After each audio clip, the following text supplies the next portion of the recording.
Good day, sir! I'm Clarishyne from USA2 student, and I'm here to present to you the following historical timeline of scientific invention in the Philippine history.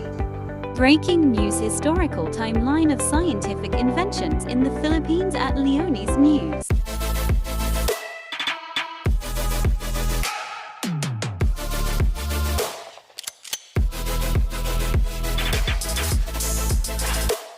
Pre-Spanish period. Early Filipinos made simple tools and weapons of stone flakes, later developed new skills like sewing and polishing stones in the 3000 BC. They have learned to produce adze as ornamentals of seashells and pottery during the Iron Age. They have learned to use metals as their tools. As time goes by, early Filipinos have engaged themselves into weaving and mining such as copper, gold, and iron. Besides weaving and mining, farming was also rampant in the Philippines that led in creating the finest product of engineering, which is the Banawe rice terraces. Also, early Filipinos have engaged themselves in shipbuilding. They have built refined plank warship called Caracoa that is well suited for inter-island trade. Lastly, during the pre-Spanish period, the early Filipinos were already aware of medical properties of plants and extracting medicine from herbs. They had also an alphabet, counting methods, weights, and measurement system, and a calendar based on the period of the moon.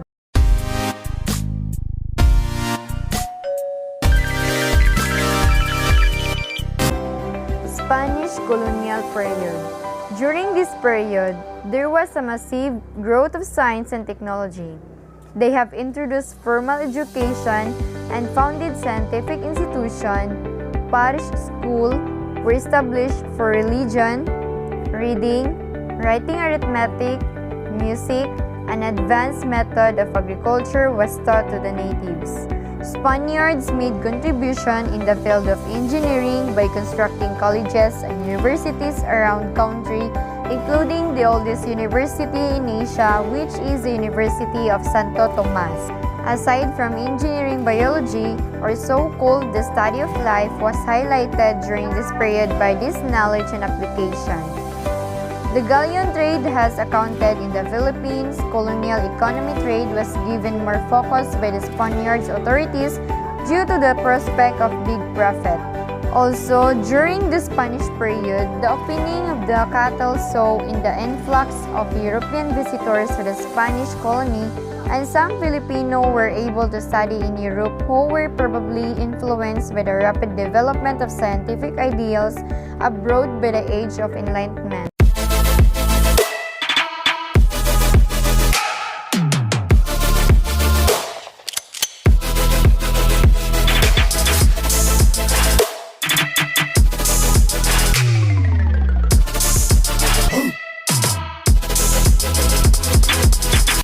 The American period and post-Commonwealth era on July 1901. The Philippine Commission established the Bureau of Government Laboratories, which serve a purpose study the tropical disease and laboratory projects in the country, was later replaced by the Bureau of Science in 1905 that became the primary research center of the country. On December 8, 1933, the National Research Council of the Philippines was established, and in 1946, the Bureau of Science was replaced by the Institute of Science during the American period. Science was inclined towards agriculture, food processing, forestry, medicine, and pharmacy. On the other hand, during the American and post-Commonwealth era, there were data and reports by the U.S. Economic Survey that the Philippines has many problems with regards to science and technology, such as lack of basic information, no support, minimal budget, and low compensation. Thus, during the regime of Carlos P. Garcia in the 1958, the Philippines Congress passed the bill entitled the Science Act of 1958 with goals to establish the National Science and Development Board.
Marcos era. It was only during the Marcos presidency where science was given importance. It was clearly stated by the former president in the Philippine Constitution amended in 1973 that in terms of national development priorities shall be given in the advancement of science and technology in one of his State of Nation address. Marcos declared that there is a need for science in public high school and with the help of DepEd in partnership from the National Science Development Board, aims to provide science teaching equipment for a period of 4 years. While in 1969, he allotted large amount of war-damaged funds private universities to encourage them to courses that focus on science and technology and research.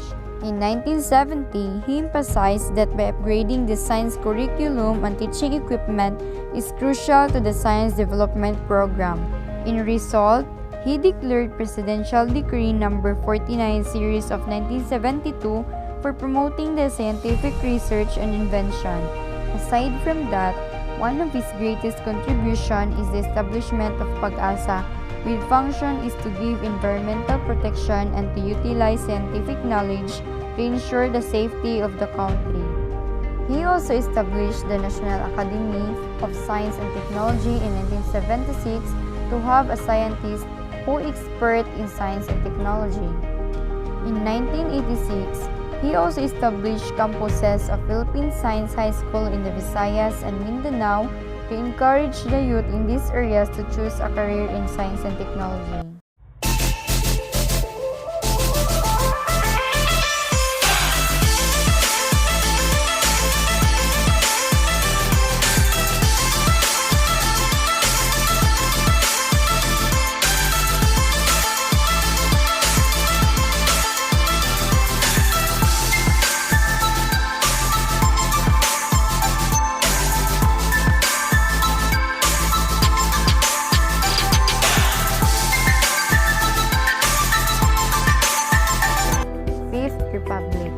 In 1986, during Corazon Aquino's presidency, the National Science and Technology was replaced by the Department of Science and Technology, or so-called the DOST, giving science and technology representation.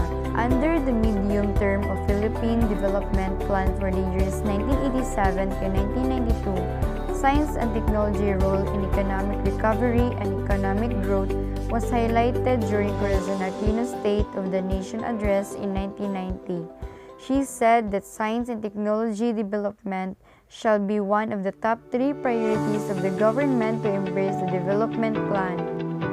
In 1989 to 1992, the budget allocation for science and technology was increased that encouraged Filipino scientists, inventors, to fight back Philippines and second in Japan when it comes to the field of science and technology.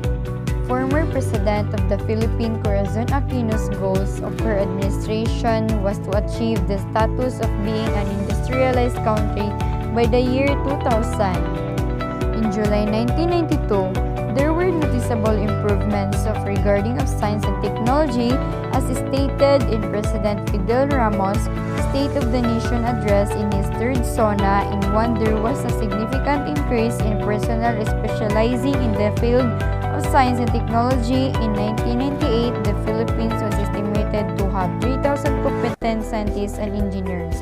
It was during the Fifth Republic where the government provided 3,500 scholarships for students who are interested in taking up courses to science and technology.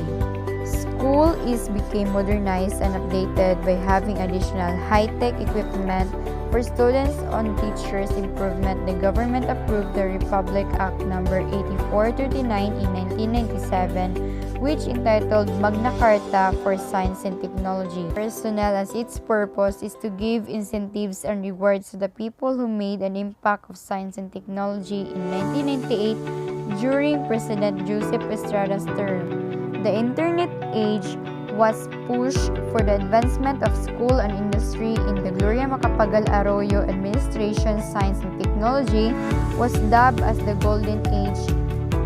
The Philippines has made numerous law and projects that concerns both environment and science to push technology as a tool to increase the country's economic development, like Republic Act 9367 or the Biofuels Act that promotes the development of usage of biofuel throughout the country. In 2014, President Benigno Aquino confirmed 4 national scientists for their contribution in the scientific field: academians Gavina Citrono, Angel C. Alcala, Ramon C. Barbara, and Edgardo D. Gomez.